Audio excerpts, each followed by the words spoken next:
Salam jumpa sahabat, ini baru Hebat. Pada pertemuan kali ini kita akan membahas Zoom Apps for Android. Jadi kita bisa menggunakan aplikasi Zoom di Android untuk melakukan semua kegiatan terkait dengan Zoom. Bagi Bapak Ibu yang membutuhkan informasi ini, tetap stay di channel ini dan jangan lupa untuk like dan subscribe di channel ini. Yuk kita mulai saja. Saat ini saya sudah berada di HP Android. Kita akan melakukan penginstalan. Kita bisa klik di Play Store. Kemudian kita bisa ketikkan Zoom, nanti akan muncul Zoom Cloud Meeting. Ini bisa kita klik.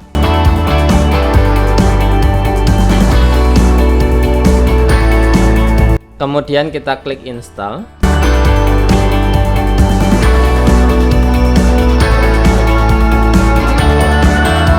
Kita tunggu prosesnya sampai selesai.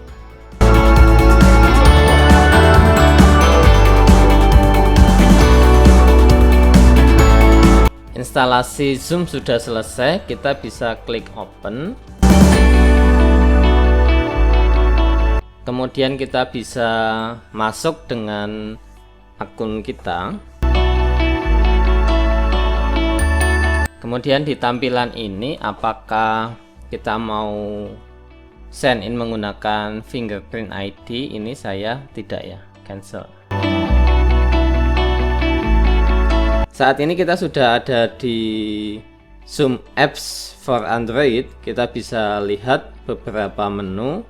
Di antaranya di sebelah kiri atas itu ada New Meetings. Jadi New Meetings ini digunakan untuk membuat meeting secara langsung. Nah, apakah kita mau menggunakan personal ID atau tidak, ini bisa kita setting ya. Bisa kita on dan kita off kan. Misalkan saya menggunakan user personal meeting, kemudian kita bisa klik start meeting. Kemudian ini ada Zoom minta allow permission, ini kita klik go it. Kemudian minta izin untuk mengakses picture dan rekam video, ini kita izinkan. Nah, saat ini saya sudah memulai meetings. Kemudian defaultnya itu kan mikrofon masih off ya. Ini bisa kita on kan. Ini bisa kita klik di mikrofon. Kemudian kita bisa klik unmute ya. Kemudian ini kita klik low. Nah, maka kita sudah punya satu room untuk meeting secara langsung. Kemudian untuk membagikan linknya ini bagaimana? Untuk membagikan linknya ini bisa kita klik di video, kemudian kita bisa klik di Zoom ini ya, atas ini ya. Kemudian kita bisa bagikan di invite link. Kemudian kita bisa bagikan lewat WhatsApp. Itu untuk membagikan linknya. Kemudian untuk stop video, kita disable video, ini di disable saja. Kemudian kalau untuk mute mikrofon, ini juga kita tinggal klik aja mikrofonnya. Kemudian kalau kita mau melihat partisipan, siapa saja yang ikut, ini bisa kita klik di partisipan. Dan ini memang belum ada yang bergabung. Ini bisa kita mute all. Seandainya kita sebagai host, kemudian kita juga bisa invite. Jadi invite beberapa teman misalkan di kontak.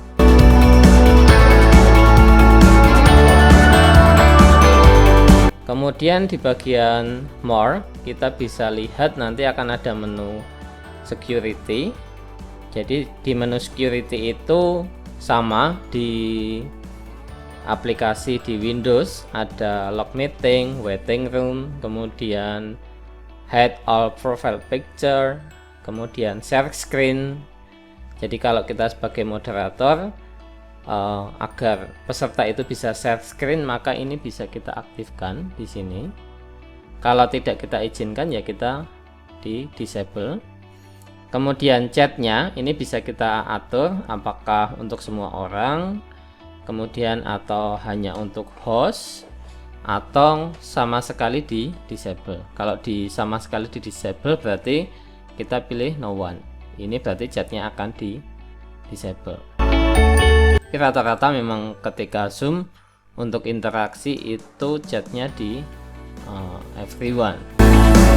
Kemudian untuk start video, rename dan unmute ini kita setting apakah dari peserta itu bisa ada fitur ini. Kalau misalkan unmute-nya mau di disable ya tinggal unmute. Jadi peserta nanti tidak bisa unmute sendiri. Itu di security. Kemudian di chat ini maka kita bisa melihat chat yang ada di dalam meeting ini. Kemudian untuk meeting setting ini ada beberapa pengaturan, diantaranya adalah mute upon entry. Jadi kalau ada peserta yang masuk itu akan di mute otomatis. Kemudian ada play join and leave sound. Jadi kalau ada peserta yang gabung atau keluar nanti akan ada sound. Ini mau di enable atau di disable. Misalkan ini saya enable. Kemudian tampilkan nama ketika ada peserta yang join. Ini mau ditampilkan nama enggak? Jadi nanti akan muncul namanya siapa yang join. Kemudian tampilkan non video partisipan. Ini bisa kita enable atau disable. Kemudian di sini kita juga bisa raise hand. Jadi kalau kita sebagai peserta ini bisa kita klik more, kemudian kita bisa klik raise hand, maka nanti itu ketika sesi tanya jawab itu akan dilihat sama moderator sehingga kelihatan siapa yang tanya. Kemudian kalau mau lower hand ya di sini.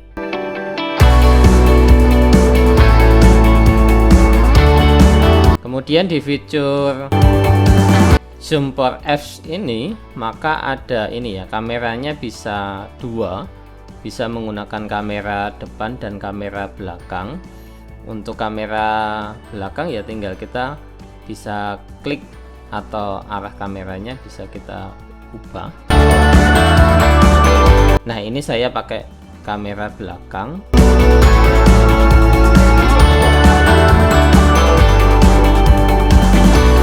Kemudian saya ubah lagi ke kamera depan. Kalau mau pengen mute suaranya dari peserta mau dinonaktifkan ya berarti di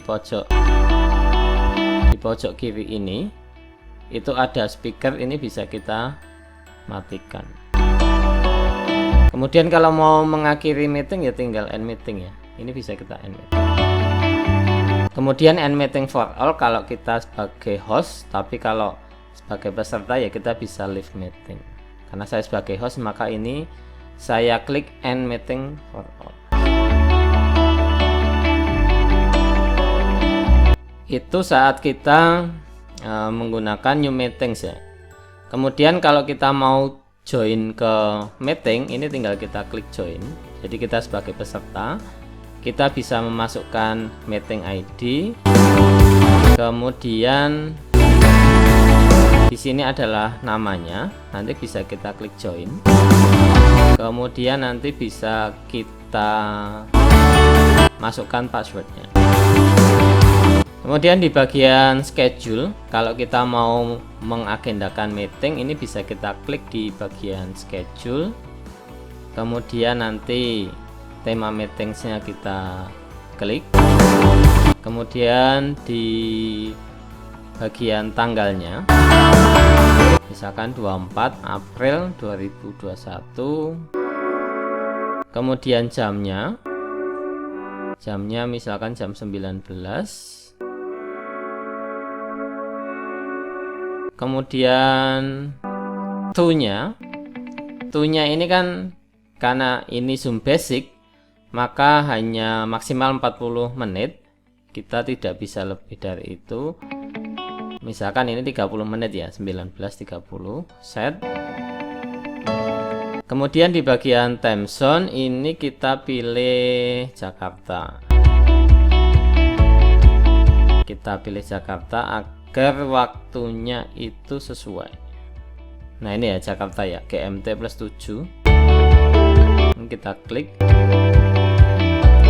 Kemudian ini untuk repeat, apakah rapat ini mau diulang atau tidak. Ini saya tidak. Kemudian menggunakan personal ID, ini saya iya. Kemudian passwordnya tentunya kita bisa mengubah sendiri ya di sini ya. Jadi passwordnya bisa kita ubah sendiri di sini. Kemudian enable waiting room, apakah ini fitur ini akan diaktifkan. Kalau diaktifkan berarti nanti ketika ada yang mau join maka kita harus admit. Kalau nggak di-admit berarti dia nggak bisa gabung. Kemudian ada meeting option, host video on, participant video on, ini bisa di enable atau disable. Kemudian di bagian advance itu ada allow join before host. Jadi allow join before host itu adalah kalau ini fitur ini diaktifkan, itu peserta bisa join sebelum hostnya itu join. Kemudian automatically record meeting, jadi otomatis direkam ya. Record location itu direkam di lokal komputer. Kemudian di bagian approve or block entry for user from specific country atau region, ini kita meng-approve atau mengeblok dari negara tertentu, ini tidak. Kemudian kalau sudah, kita klik done. Ini akan mengakses kalender, ini boleh kita izinkan. Nah ini bisa kita kirimkan ya. Ini bisa kita kirimkan ke siapa? Misalkan ke ini kirim penerima, ini saya kirim. Kemudian saya back. Maka ketika kita cek di meetings, maka nanti akan ada satu kalender, itu tanggal 24 jam 19, itu di meetings. Nah, tombol share screen ini dipakai apabila kita akan melakukan share screen menggunakan HP kita. Kemudian di kontak ini kita enable, kemudian kita bisa menyimpan nomor kontak di sini. Kemudian pengaturan itu ada informasi tentang Zoom Basic. Kemudian terkait dengan meeting di sini. Kemudian ada kontak, chat, kemudian general, dan tentang Zoom meeting ini. Demikian informasi Zoom apps for Android. Semoga bermanfaat dan jangan lupa untuk like dan subscribe di channel ini serta nantikan tutorial-tutorial berikutnya. Terima kasih.